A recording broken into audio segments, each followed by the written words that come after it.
Hey, what is going on, guys? It's Alyssa. We're here again with another episode of The College Vegetarian, and today we are making potato soup. For the ingredients, you will need 5 whole large russet potatoes. These are cubed and peeled. You can leave them unpeeled if you want. 2 whole carrots cut into bite-sized pieces. 1/2 of a diced onion. I used a red onion. You can use yellow if you want. 2 whole stalks of celery, also cut into bite-sized pieces. 4 tablespoons of minced garlic.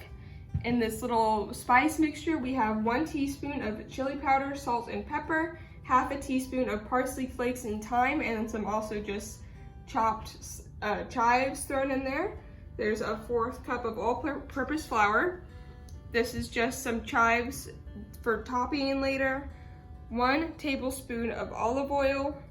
2 cups of vegetable broth. I use the Better Than Bouillon, again like I did in the chicken pot pie video.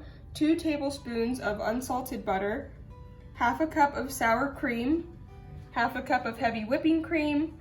1.5 cups of whole milk, and 1 cup of cheese. This is sharp cheddar, and that is not including the cheese that you can use for topping later on. So for our first step, we are going to turn our burner onto a medium heat.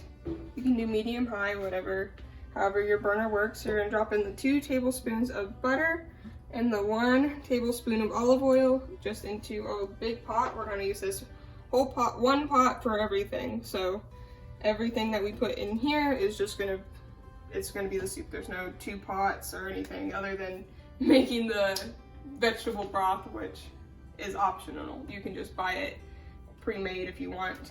So right whenever all of your butter is melted, you're gonna put in your 1/4 cup of flour, and we're gonna make a little roux. So that's just going to be the thickener of our soup, especially since we aren't using any like chicken broth in here. It's gonna really help with that. So you just mix in the flour until it's all incorporated within the butter oil mixture. And like I said, once we put all of our liquids in here, it's really gonna just thicken it up and make it a potato soup. So next we're gonna throw in our onions, and we're gonna just cook those get all of them out. And we're gonna cook those in here until they start to become a little translucent, and now the red onions won't become quite as translucent as white or a yellow onion would, but they just need to be cooked down a little bit before we add our other ingredients.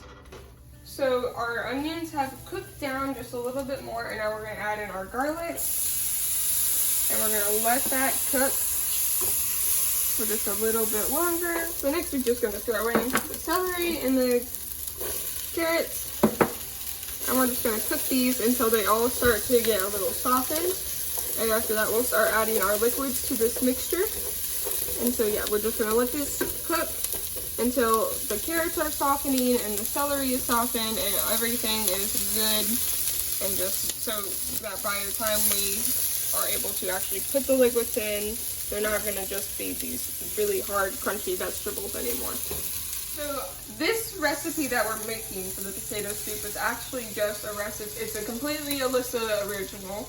I have very few original recipes that I don't at least base off of something else. Most of them are soups. So I have like a tortilla soup recipe because my mom kept making one from a famous food person, and I was like, I can do this better, and so I did. And this potato soup, I was like, I need to figure out something that I can make with all the ingredients that I can buy from the store on campus so I don't have to spend my own money, and that's how I made this soup. But my very first soup that I ever invented was when I was 7 years old, and it was a cauliflower soup, and to this day, my aunt, who helped me kind of develop it as a 7-year-old, she mainly did the writing because I didn't know how to write very well. She still has it, and she'll still tell people to this day that it's a great soup and that she really enjoys it. I'll have to get the recipe from her, and we can make the very first recipe that Alyssa ever make here on the College Vegetarian. And that's just how my cooking journey started. I mean, if I hadn't made that recipe, who knows if I would have been so obsessed with cooking every time I went over to my grandma's house for years and years after that or anything. But yeah, that's how we got here today with this homemade potato soup recipe that I created on my own. So now we're gonna put in our 3 main liquids. Now the vegetables have cooked down some. That's the 2 cups of the vegetable broth, the 1.5 cups of whole milk. Whole milk will work best for this recipe. It'll just make it a little thicker and a little creamier. I have not tried it with 2% or skim or soy or almond milk or anything like that. But so this is definitely not a vegan recipe. It is definitely vegetarian, but whole milk, from my experience, will work best. I have not tried anything else. Then we're gonna put in our 1/2 cup of heavy cream. This will help just make it a little thicker and a little creamier. If you do use another type of milk that is thinner, then maybe add more heavy cream to it if you can, or maybe you could add a little more of a roux or cornstarch to make it thicker. Any of those might work. That's the disclaimer. I don't know if they actually will. But that's what I would suggest if you want to use something other than whole milk, or maybe a vegan option alternative for it. You can try to add more of the flour or cornstarch into your roux whenever you're first making it to make it a little thicker in the end. But yeah, so now we're just gonna let this sit for a little bit before we add our potatoes to it. So next goes in our little spice mixture. Just kind of stir that in to the liquids a little bit, and then we're going to dump all of these potatoes into the pot and let them boil in the mixture for about 15 to 20 minutes until they are soft and tender. So you need to bring the entire pot of liquid and potatoes and vegetables to a boil. For this, you can turn your heat up to a higher setting, so to high or something, and you really just need to get it boiling. You need to stir it around so that nothing burns at the bottom, especially since there's a lot of things in here. And so another little disclaimer, that because I don't measure out my recipes by weight, and I do it by cups and like estimated amounts of things, like 5 potatoes is a really up in the air amount, especially 5 large potatoes, because potatoes come in all different sizes. So because of that, you can add slightly more liquid, because you really want the potatoes to be covered whenever you're boiling it and cooking it down. So for instance, I had a lot of potatoes because I had 2 exceptionally large potatoes. So you could either use less potatoes, or in my case, I just added another 1/2 cup of milk and another 1 cup of vegetable broth to this. So it's really easy.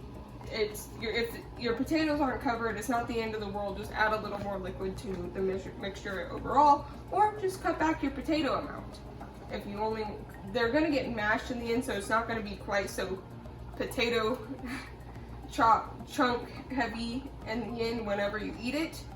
So yeah, but you just need to let this boil and cook for a little bit. We're gonna cover it, and we're gonna reduce the heat back to medium once it's finally boiling, and we're gonna let that sit for about 15 to 20 minutes, and then we're gonna check it with a fork. Got all the steam rising up in my face. We're gonna check the potatoes with a fork and then finish out the recipe from there. So this has been cooking for now about 17 minutes, and if you look, the potatoes, you can stick a fork in them. They're all very soft. They're going to be easily mashed, so that it had just been boiling, covered, stirring occasionally to try and keep everything from sticking. Unfortunately, some did, but that's okay. And now we're just going to turn off the heat, which I've already done, and you're just going to take a potato smasher, just like this. You don't have to get everything completely smashed, entirely smooth. It just needs to be to reduce some of the chunks that are in there. So you're just going to take it, and you're just going to put it in right into the soup, and you're just going to smash down some of those potatoes So we're gonna have a nice mixture of smashed and chunky potatoes in the soup. If you prefer to have completely smooth potatoes, you could always like strain this out into a food processor and get them all like that. If you want a little chunky, that's fine. So whatever your preference is. I like to have a nice mixture of both so that you get a good spoonful where you get lots of potato, not just all potato because it's all taken up with your potato chunks, but I don't really want it completely mushy either, like just flavored mashed potatoes either. So you just mash this until it's at a good consistency that you're happy with. I'm about getting there with mine. And then you'll add in the ½ cup of sour cream and 1 cup of, well, it's sharp cheddar in this case. It can be any kind of cheddar cheese that you want. But you're gonna add in your 1 cup of shredded cheddar and you're just gonna stir that in until it melts and it's all combined. And then you're ready to serve. After you add in your cheese and your sour cream and it's all well combined, you can just throw the soup into a bowl and top with a little bit of cheese and chives and enjoy. Thank you guys for watching. Let me know what you think of the recipe if you try it, or any of the other recipes that we've made so far on the College Vegetarian, and I'll see you guys later.